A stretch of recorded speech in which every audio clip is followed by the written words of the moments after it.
समर्जितेन सत्संगं चलवते पुरुषो यदा वै अज्ञानहेतुकृतमोहमदान्धकारा नासं विधाय हि ततोदयते विवेकः भाग्योदयेन बहुजन्म समर्जितेन। जीव के एक जन्म नहीं कई जन्मों का जो भाग्योदय होता है तब जाकर जीव भगवान की कथा को श्रवण कर पाता है। नहीं तो तुलसी पिछले पाप ते हरि चर्चा न सुहाए और जैसे ज्वर के जोर से भोजन से रुचि जाए, जैसे ज्वर के वेग से भोजन से रुचि जाए। जब हमको बुखार लग हो जाता है तो क्या कुछ खाने की इच्छा करती है? हाँ करती है। हमको खाने की इच्छा नहीं करती है। वैसे ही हमारा पिछला पाप हमको भगवान की कथा सुनने नहीं देगा। कहेगा अरे कचरा बहुत है, आज नहीं जाएंगे कल जाएंगे। गर्मी बड़ी है, मच्छर बड़ा काट रहे हैं, आज नहीं जाएंगे। और जिसके अंदर पाप नहीं है उसको चाहे मच्छर काटे और चाहे गर्मी हो, उसको तो भगवान से कथा का मतलब है। वो तो कथा भगवान की हर हालत में चाहे जैसे वो भगवान की कथा को सुन लेगा। आज की कथा मैं चरणामृत से प्रारंभ करता हूँ।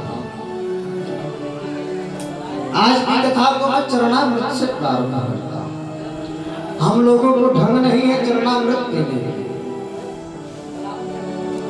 हम लोगों को ढंग नहीं है आरती लेने। आरती कैसे किया जाता है, कैसे लिया जाता है, हमको पता ही नहीं है। चरणामृत, चरणामृत, रसामृत, कथामृत, भागवतामृत, सुधामृत, अमृत तो बहुत है।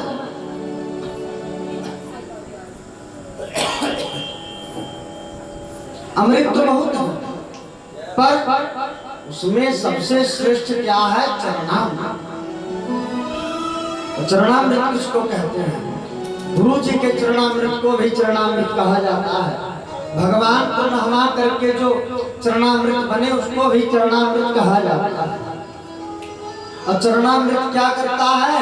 चरणामृत अकाल मृत्यु हरणम सर्व व्याधि विनाशनम और विष्णु जलम पीत्वा पुनर्जन्म न विद्यते। जो चरणामृत को पीता है साधु जी उसका दोबारा जन्म नहीं होता है। अकाल मृत्यु हरणम, उसको अकाल मृत्यु नहीं मिलता है। सर्व व्याधि विनाशनम, सभी व्याधा उसका नष्ट हो जाता है। चरणामृत का ये महत्व है, बड़ा विशेष महत्व चरणामृत का बताया गया। बंधुओं, गुरु जी के चरणामृत का बड़ा महत्व बताया गया कि जब आपके घर गुरु जी आवे तो सबसे पहले गुरु जी के पैरों को धोना चाहिए और पैरों को धो करके तो उस जल को फेंक देना चाहिए।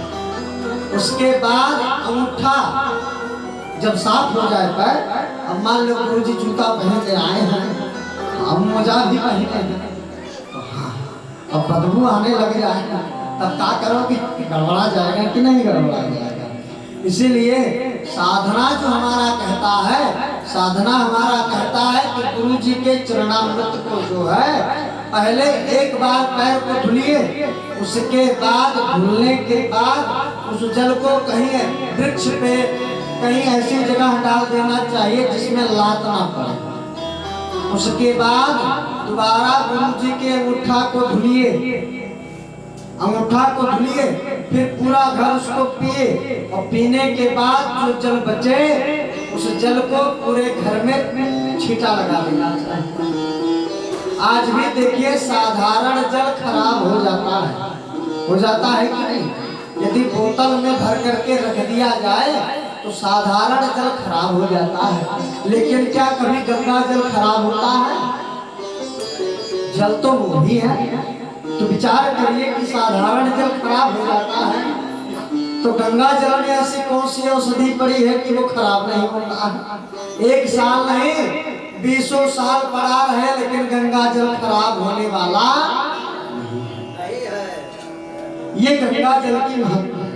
सरजू जल ले आइए वो नहीं खराब होगा, यमुना जल ले आइए वो नहीं खराब होगा, क्योंकि हमारा धर्म कहता है। देखिए पीपल में भी हम किसको देखते हैं? वासुदेव को देखते हैं, गणेश जी को देखते हैं कि नहीं? कुत्ते में भी यहाँ से लेकर के हर जीव में हम परमात्मा का अवतार देखते हैं। कुत्ते में भैरव का रूप देखते हैं, हाथी में गणेश जी को देखते हैं, मोर में कृष्ण जी को देखते हैं, कार्तिक जी को देखते हैं कि मोर उनकी सवारी है। शेर में माँ वैष्णो देवी को शेर पे सवार होकर शेर वाली माँ, पहाड़ों से आजा मेरी अम्बे वाली माँ। हाँ, तो हर जीव में, नदियों में, वृक्ष में, जीव में, हर जीव में इसलिए कहा गया सिया राम मैं सब जग जाने और करहूं प्रणाम जोरि जुग पाने। ईश्वर अंश जीव अविनाशी। भगवान हर जगह व्याप्त हैं, इसलिए गुरु जी का चरणामृत भी नहीं खराब होगा। यदि महापुरुषों की जल है और गुरु जी के अंदर थोड़ी बहुत भी शक्ति है तो गुरु जी का जल नहीं खराब होगा। और चरणामृत इसी प्रकार से चरणामृत नहीं खराब होता है। और चरणामृत पीने से बहुत लाभ होता है। और चरणामृत पीना कैसे चाहिए? हमने तो देखा है चरणामृत लेंगे पूरे कपार को छोटा छोटा कर देंगे। घर में सरसों का तेल नहीं मिला तो आए चरणामृत पिए और पीने के बाद पूरा लपेट पीना कैसे चाहिए? देखिए एक बूंद भी यदि आपके हाथों से चरणामृत गिर जाए तो पूज्य गुरुदेव कहते हैं उस चरणामृत को हनुमान जी स्वयं चाटते हैं। क्योंकि हनुमान जी राम जी से, कृष्ण जी से, राम की कथा से, कृष्ण की कथा से बड़ा प्रेम करते हैं। राम जी के चरणों से बड़ा प्रेम करते हैं, कृष्ण जी के चरणों से बड़ा प्रेम करते हैं। इसलिए चरणामृत को जब भी हम लें तो अचला लेकर के और चरणामृत को लिया जाए। पहले के साधु संत लोग ऐसे अपना धोती अचला लेकर के तब लेते थे कि चरणामृत गिरे ना, चरणामृत हमारे वस्त्र पर ही गिर जाए। वो चरणामृत गिरेगा तो बहुत बड़ा दोष लगता है। एक लाख पोछा मारते गड़बड़ा जाएगा। और चरणामृत पीना कैसे चाहिए? पीजिए ओठ, देखिए हम पीते कैसे? ओठ से पिए उसके बाद सिर में लगा देगा। मुख के द्वारा हाथ जूठा हुआ और हाथ के द्वारा पूरा सिर जूठा हो गया और सिर जो है पूरा ब्रह्मांड। अब आप ना रसोई घर में जा सकती है, ना मंदिर में जा सकती है, ना बिस्तर पे जा सकती है। यहाँ तक कहते हैं बिस्तर वक्त ना खाओ नहीं तो बिस्तर वक्त जूठ हो जाएगा। कहते हैं कि नहीं कहते? तो अब शरीर जब जूठा हो गया तो नहाना पड़ेगा, तब आप जा करके जा सकते हैं। और चरणामृत हमको पीना कैसे चाहिए? पीजिए, ओठ से पीजिए, लेकिन दोबारा हाथ को धोना चाहिए। हमको सिर में मांग करके नहीं करना चाहिए, हमको हाथ धो लेना चाहिए। ये चरणामृत की विशेषता है। तो आज के बाद आप लोग क्या करेंगे? कैसे पिएंगे? जिस पद्धति से हमने बताया उसी पद्धति से चरणामृत पीना चाहिए। अब आरती की बात, आरती जो है बंधुओं, हम लोग आरती करते हैं तो आरती को बीच आरती में आरती जमीन पर नहीं रखना चाहिए। यहाँ तक आरती बुझना भी नहीं चाहिए बीच आरती में। लेकिन हम लोग क्या करते हैं, बुझ जाता है फिर जलाते हैं, बुझ जाता है फिर जलाते हैं। लेकिन आरती बुझना भी नहीं चाहिए। और जब भगवान का जल का छींटा लग जाए तो भगवान को आरती दिखा दिया जाए और पहले यजमान आरती ले लें, तब जा करके हमको आरती लेना चाहिए। अब आरती लें तो आरती जब भी लें तो छुच्छे हाथ हमको नहीं लेना चाहिए। एक ही रुपया डालिए, नहीं रुपया है तो फूल डाल दीजिए, थोड़ा सा अक्षत डाल दीजिए, लेकिन कुछ ना कुछ डाल करके हमको आरती लेना चाहिए। अब किसी ने प्रश्न किया, महाराज जी आरती क्यों लिया जाता है? आरती क्यों लिया जाता है? राघव जी को जो नजर लग जाता है उस नजर को हम आरती करके उतार देते हैं।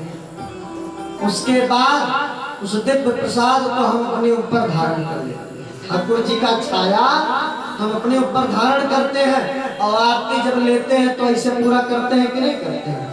ऐसे किया जाता है, ऐसे किया जाता है, किया जाता है कि नहीं? ऐसे का मतलब जितना सारा हमारा बुरी नजर है सब बाहर।